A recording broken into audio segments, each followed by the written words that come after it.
지금 일하고 계신 곳이 영국 국립정신과 IEPT. 이곳이 어떤 곳입니까? IEPT는 사실 약자인데요.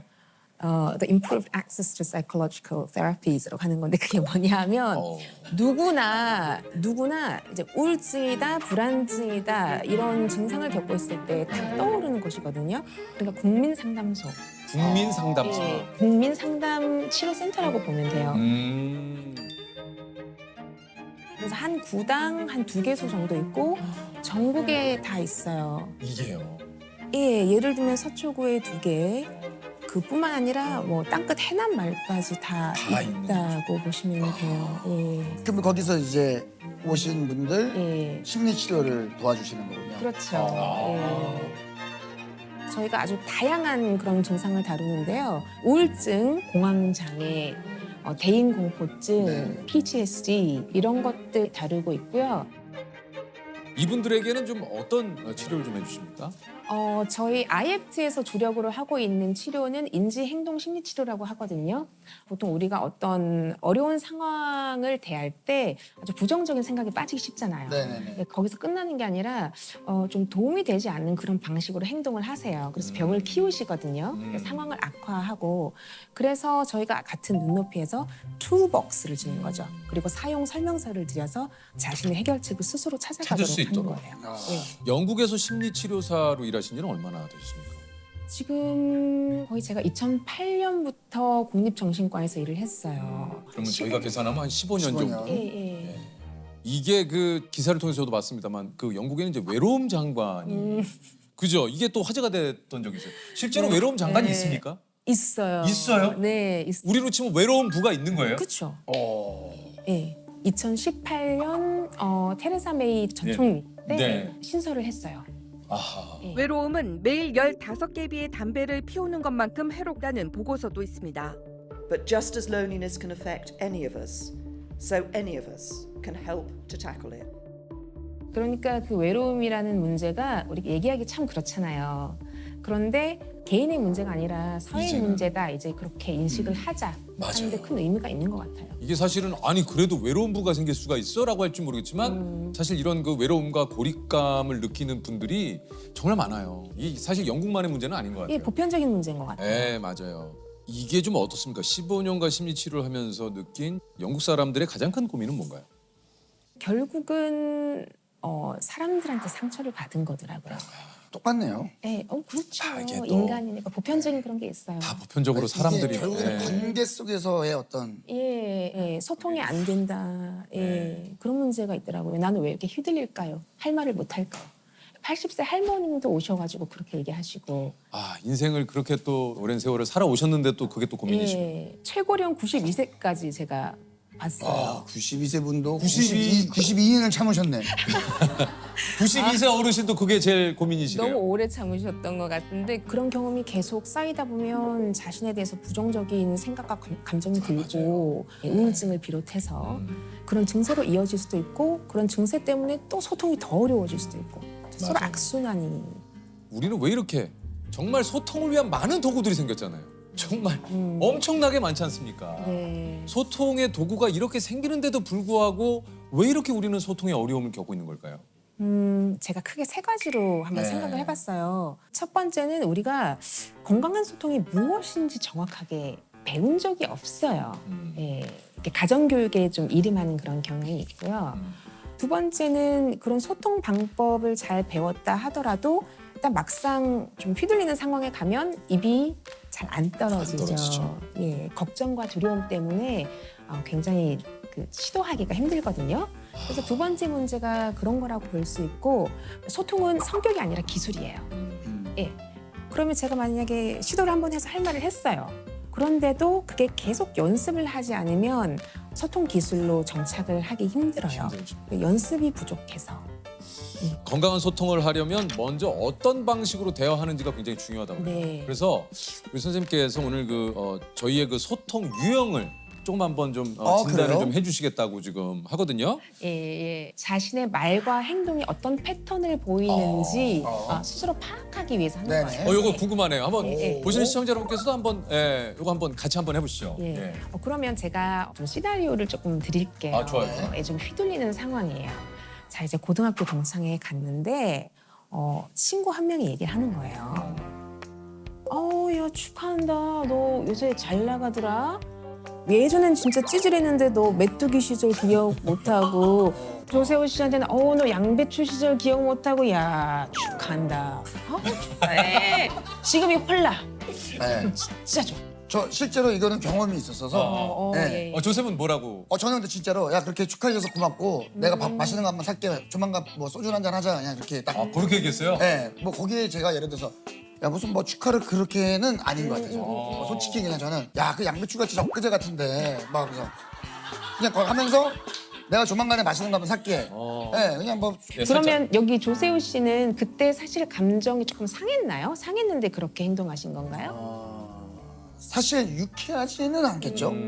여기서 만약에 조세호 씨가 굉장히 기분이 상했다. 그런데도 불구하고 이렇게 좋게 무마를 했다면 약간 수동적 연두부형이라고 할 수 있어요. 수동적 연두부형. 예.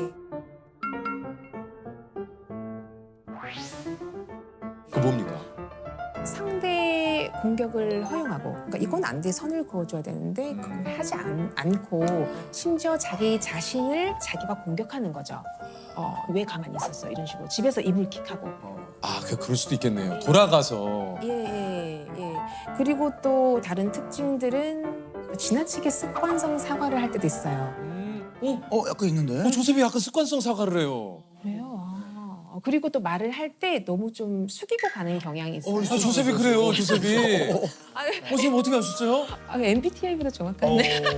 이게 어떤 거냐면 얘기를 할 때 너무 죄송한데요 하고 시작하는 거죠. 제가 그래요. 아니면은 이거 중요한 거 아닌데요. 이거 별로 맞아요. 바보 같은 생각인데요. 조셉이 저거. 야, 저 소름 돋. 이게 아닌가? 이게 아니죠? 예. 죄송합니다. 다음에는 좀 이야기를. 뭐 얘기 틈이 없었습니다. 예를 들면 뭐 바보 같은 질문일 수도 있지만 옷은 저는 사실 잘 몰라서 아니 저는 잘 몰라서 예상되는 공격에 미리 방어막을 씌는 거예요. 맞아요. 그러니까 약간 그런 불안도가 조금 있는 거예요. 있어요. 예.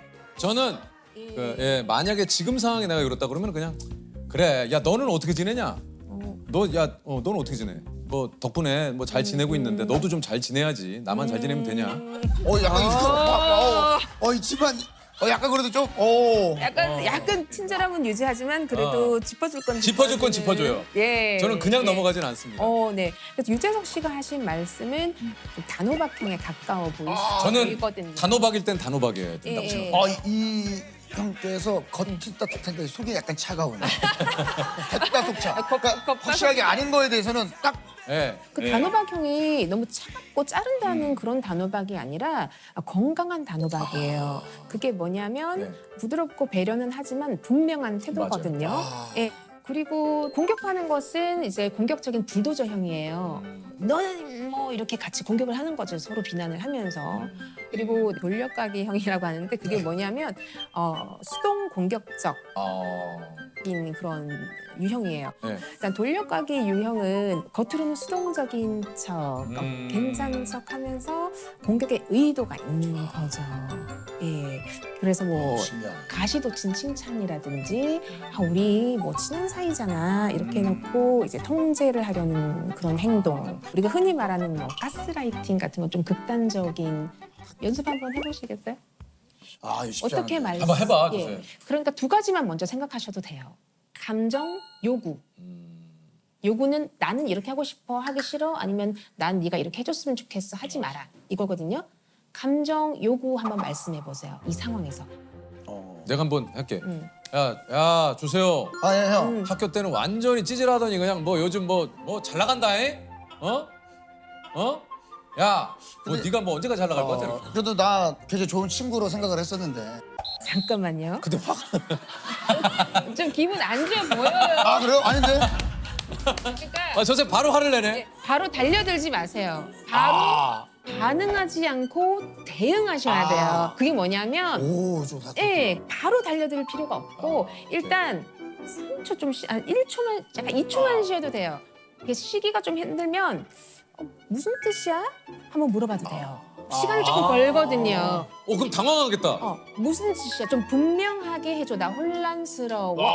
이거 좀 한번 조성해볼게. 예, 예. 야, 조세호. 오랜만이네. 학창 시절은 완전 찌질하더니 그냥 요즘 뭐 방송 좀 한다고 또 명품하고 왔네 저거. 아유, 이거 그냥. 근데 무슨 소리야? 좀 분명하게 얘기해 줬으면 좋겠어. 지금 갑자기 막 보자마자 막 뭐라고 얘기를 한 것 같아서. 좋아요. 짧게 하셔도 돼요. 근데 약간 좀 혼란스러워. 여기까지만 해도 돼요. 왜냐면 좀 혼란스러워. 왜 혼란스럽냐면 축하한다고 해놓고는 막 그 약간 비난했어요. 안 맞아요. 약간 돌려가는 거지. 네, 근데 저는 이게 안 해보던 거니까 되게 어색하다. 그쵸, 연습. 근데 연습을 해요. 연습하셔야 돼요. 그러니까 참지 않아도 돼요. 화가 난다랑 화를 낸다는 달라요. 화가 나는 건 내 감정이기 때문에 화난다고 말하면 돼요. 맞아. 화를 내는 건 소리 지르거나 뭐 이런 행동들이 되겠죠. 근데 다만 예. 이게 진짜 쌤이 지금 그런 얘기를 반복적으로 하고 계시지만 수동적 어떤 형이라고 이게 뭐 매번 적용되는 게 또 아니에요. 그럼요. 이걸 또 오해하셔가지고 잠깐만, 그러면 나는 어떤 형이야? 수동형. 나는 뭐 어디 그렇구나. 가면, 야, 너 어디 가면 너 연두부야? 뭐 이제 나 순두부야. 막 우리 연두부 동호회 할 때 예. 그래서 그러니까 또 그거로 너무 이렇게 예, 몰입되셔가지고 너무 그러지 마시고 예. 사람은 누구나 상황에 따라 또 바뀌어요. 맞아요. 재석이 형은 정말 소통을 예. 잘하기로 예. 유명하신 분인데 그 소통에 고민이나 이런 거 없으십니까? 왜 없겠어요? 이게 뭐 똑같죠. 사람은 다 똑같아요. 이게 이것은 내가 그래도 이게 맞다고 생각을 하고 판단을 하고 오랜 고민 끝에 내린 결정이지만 또 이제 주변에서 예를 들면 근데 그거보다는 예를 들어 이렇게 생각해 보니까 이런 거에 흔들리지 않을 사람은 제가 보기엔 없어요. 네. 그럴 때 이제 저는 뭔가 이 사람의 얘기도 물론 듣지만 결국은 내가 뜻한 대로 해서 망하더라도 그게 낫다. 네. 정말 남 탓하는 것보다 내가 그 책임을 지는 게 낫다 해서 이제 제가 뜻한 대로 가는 스타일이죠. 예. 그래서 자신의 마음을 잘 읽어주시는 것 같아요. 일단 자신의 무게 중심을 지키는 게 중요하거든요. 왜냐하면 이 사람 만족시키고 저 사람 만족시키고 상대방의 행동에 따라 내가 맞추려고 하면 불가능해요. 예, 마치 체스판에 있는 것처럼 미리 모든 것을 예상하고 모든 것을 대비할 수가 없거든요. 그래서 자신으로 무게 중심을 가져와야 됩니다. 맞습니다, 맞습니다. 예. 아니 몇 해 전부터인가요? 우리 한국의 이 자존감에 네. 대한 이야기가 굉장히 또 이게 한편으로는 또 열풍처럼 번지기도 했어요. 맞아요. 예. 영국인들도 어떻습니까? 이 자존감에 대한 이야기를 많이 하나요? 네, 자존감에 대한 문제가 지금 좀 심각한 것 같아요. 특히 코로나 이후로 거의 성인의 반 정도, 한 46%, 반 정도가 내 자존감이 낮다라고 대답을 했어요. 이런 것도 있는 것 같아요. 주변에서 이제 SNS라든가 이런 네. 것들을 많이 하다 보니 진짜 뭐 거기 SNS 올라오는 사진들이나 이런 거 보면 대단하잖아요. 그런 걸 보고 있다 보면 좀 약간의 그런 내가 위축된다는 느낌? 또 한국에서 특히 또 자신과 타인에 대한 기준이 굉장히 높아요. 제가 보기에는 그게 굉장히 경직되어 있고 유연하지 못하고 또 세분화되어 있는 경향도 있어요. 예를 들면 이런 거 있죠. 나는 절대로 뒤처지면 안 돼. 네. 그럼 조금만 뒤졌다 생각하면은 자존감이 바닥. 조금만 잘했다 생각하면 저기 위로 왔다 갔다 이렇게 요동을 치는 거예요. 그리고 또 이런 거 어떤 지역에 어떤 브랜드 아파트 몇 평에 살아야 한다. 그러지 않으면 뒤처지고 나고자다. 자신에게 너무 가혹하지 않게 따뜻하게 격려해주는 그런 태도가 굉장히 중요합니다. 맞습니다. 한편으로는 그런 얘기도 좀 예전에 많잖아요. 이렇게 한국은 좀 칭찬에 인색하다. 네, 칭찬을 하지 못하도록 칭찬을 받는 게 어렵도록 만드는 그런 발목을 잡고 있는 생각들이 있어요. 칭찬 전에 떠오르는 게 겸손이에요. 그렇죠. 네. 그러니까 칭찬하거나 칭찬받으면 칭찬해주면 뭐 건방져지지 않을까? 맞아. 겸손해야 되는데 아니면 너무 기고만장해서 좀 나태해지지 않을까? 이런 생각들이 좀 전제가 되어 있으면 칭찬을 하는 것도 받는 것도 굉장히 힘들죠. 그런데 사실 칭찬은 기분 좋은 선물이거든요. 또 돈도 안 들어요. 그러니까 이런 칭찬을 받을 때 그냥 감사합니다 이러면 되는데 아니야. 네. 선물 줬는데 아이고 아이고 아이고 뭐 이렇게 아이고. 부담스러워요. 예. 준 사람도. 그러니까. 예. 아이고 이거 참 이게 힘들어요. 칭찬을 하게 되면은 또 어떤 게 좋냐면 자기 자존감이 탄탄할 때 칭찬할 수 있어요. 그래, 자꾸 그리고 칭찬을 해야 하면 되는데. 또 자기 자존감이 탄탄해져요. 예, 칭찬과 또 저 약간 부끄러운 게 어려워 이게. 축하가 있어요. 맞아요. 뭐냐면 예, 예를 예, 들면 형이 수상을 하셨어요. 그러면 그냥 당연히 너무 축하드리고 싶잖아. 근데 한편으로 이 축하가 혹시나 내가 또 잘 보이려고 하는 거로 느껴지시려나? 뭐 예를 들면 그렇게 미리 너무 걱정하고 두려워하면 할 말을 못 하게 되는 거죠. 아 조셉도 진짜 너무 또 아는 분들도 많고 하다 보니까 그래서 제가 어려워요. 제가 어떤 자리에 가요. 그러면 여기서 내가 14명을 아는 사람이 있어요. 제가 이제 집에 가고 싶잖아요. 네. 다 자리 알아서 하고 있으니까 그냥 가도 되지 않을까 하는 생각을 하는데 저는 A야 나 갈게 다음에 보자. C야 나 갈게 다음에 보자. 인사를 다 하고 가는 거예요. 그렇게 안 하면 어떤 일이 일어날 것 같아요? 안 하면 그 친구의 기억 속에 나는 어떻게 인사도 안 하고 그냥 가는 굉장히 매너 없는 사람. 아, 인사성 없는 사람. 그러면은 야 내가 어제 물어보지도 않았는데 그러니까 내가 어제 예. 너 좋습니까? 자리가 바쁜 것 같아서 먼저 왔어. 그러니까 그게 악순환인 것 예. 같아요. 그래서 예. 제가 최근에는 이제 자리에 갔는데 인사를 하러 가고 싶은 마음이 훅 올라오는데 이거를 내리고. 너무 참고 잘하셨어요. 너무 그냥 가방 들고 그냥 집에 왔어요. 근데 사람들이 인사성 없는 사람 이렇게 SNS에 올리고 막 이렇게 아무도 연락이 없어. 아니죠. 어디서? 아무도 연락이 그러려니 없고. 하지. 그러려니 하고. 그러니까 제가 박수를 쳐드리고 싶어요. 그게 뭐냐면 용기를 딱 내셔서 아 이런 걱정이 있구나. 안 해봐야지. 한번 실험해 보신 거예요. 사람들은 뭐 생각외로 괜찮다 배웠죠. 그리고 나도 생각외로 이거 수습을 잘 할 수 있는 능력이 있구나. 내 능력치가 있구나 하는 거 배우신 거예요. 그래요. 그러니까 우리가 자존감 하는데 실은 우리가 적정량의 시련을 단계적으로 극복하면서 자존감이 생기거든요. 네. 그게 탄탄해져요. 그러니까 높다 낮다가 아니라 맞아. 안정적으로 탄탄해져요. 정말 선생님 말씀이 딱 네. 맞는 말인 것 같습니다. 자존감이라는 게 어느 순간 하늘에서 뚝 떨어지거나 네. 아니면 무슨 뭐 돈으로 살 수 있는 게 아니잖아요. 네네네. 어떤 적당하게 내가 시도를 하고 거기에서 얻는 경험치를 쌓아가면서 네, 네. 내가 스스로 획득한 결과물이 바로 자존감인 것 같아요. 네. 아무 노력도 없이 사실은 이 스스로 자존감을 어느 순간 얻으려 한다? 네, 그건 네. 누구도 줄 수가 없습니다. 예, 예. 네. 자신과의 소통이 굉장히 중요해요. 우리가 우리 자신의 마음의 양육자가 돼서 보살펴준다는 생각을 하셔야 돼요. 소통하는 자신감은 적정량의 시련을 단계적으로 극복할 때 쌓아가는 거거든요. 마치 적립하는 적금처럼 시행착오를 하면서 자신감을 적립해 주셨으면 좋겠어요.